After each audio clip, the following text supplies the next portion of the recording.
Okay, today I'm going to show you guys how to make a sump. This is a very small sump. It's only 5 gallons. So the things you're going to need, obviously some plexiglass or glass, silicone, something to cut the plexiglass or glass with. That'd be a box cutter for plexiglass or very sharp box cutter. Or a glass scoring tool. Then I got a Sharpie obviously for marking. Silicone, 100% silicone. I recommend GE Silicone 1.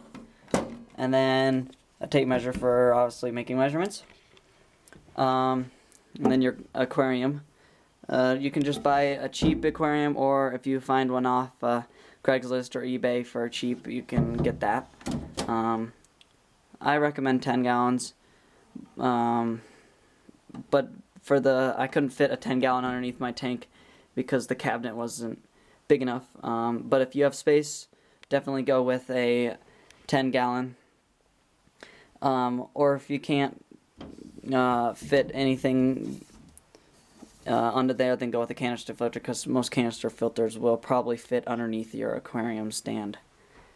Alright, first thing we're going to do here is establish a water level for back siphon and overflow. So what I'm doing is filling it up to about 3 gallons because my aquarium will back siphon around 2 gallons, and obviously 5 minus 2 is 3.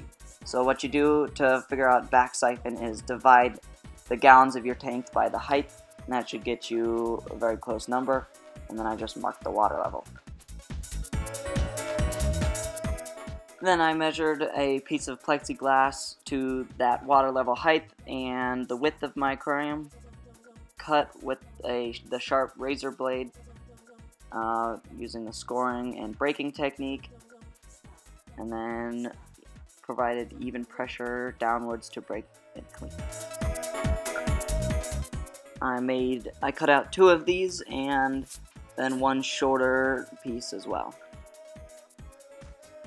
Test fitting to make sure they fit into the aquarium. I had to do a little bit of sanding. That was pretty much it.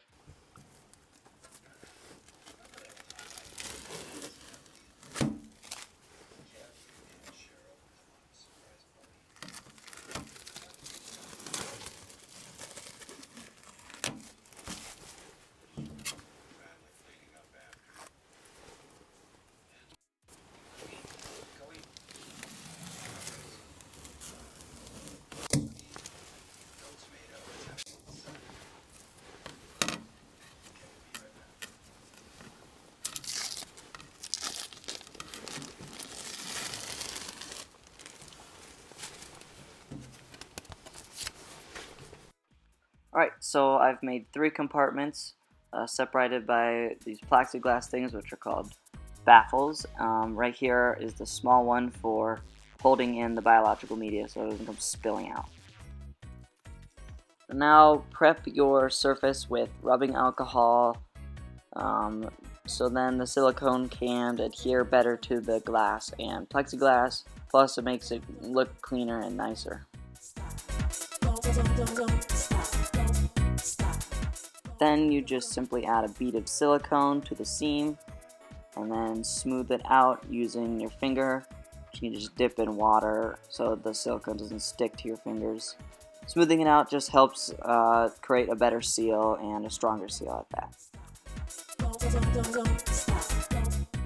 And then did this to the rest of the seams to adhere all the pieces of plexiglass in place.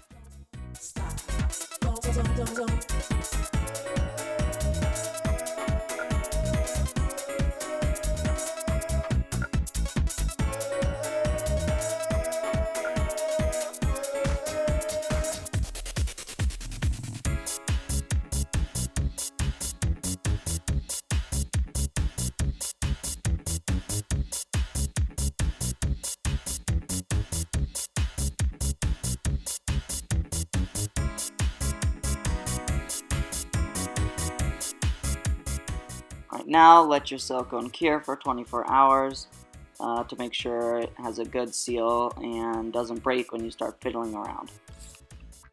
Alright, now the silicone is cured. I came back and did a little bit of cleanup. Some little spots were there, just scraped them off with the paint scraper. Alright, next I just drilled a hole in a little piece of plexiglass, cut to the length of the baffle over the media. This is just for the hose that's going to go into the media. Then I just glued it in place with silicone, and to make sure it stayed where I wanted to, I just put a little dab of hot glue there so it didn't slide all over the place. Alright, and that's pretty much it for the construction of your sump. And here, this is the biological media section. You can populate this with any biological media that you prefer. I suggest lava rock because it's cheap and it's very porous. And then right here, this little barrier that I created, I would put a sponge there. And then right underneath this input, I would put filter floss as a pre-filtration to polish your water and make it more clear. And then obviously this is the pump area to return the water back to your aquarium. At a later date, I will show you how to properly plumb your aquarium for a sump. But that video is coming up, along with some other videos and projects that are big. And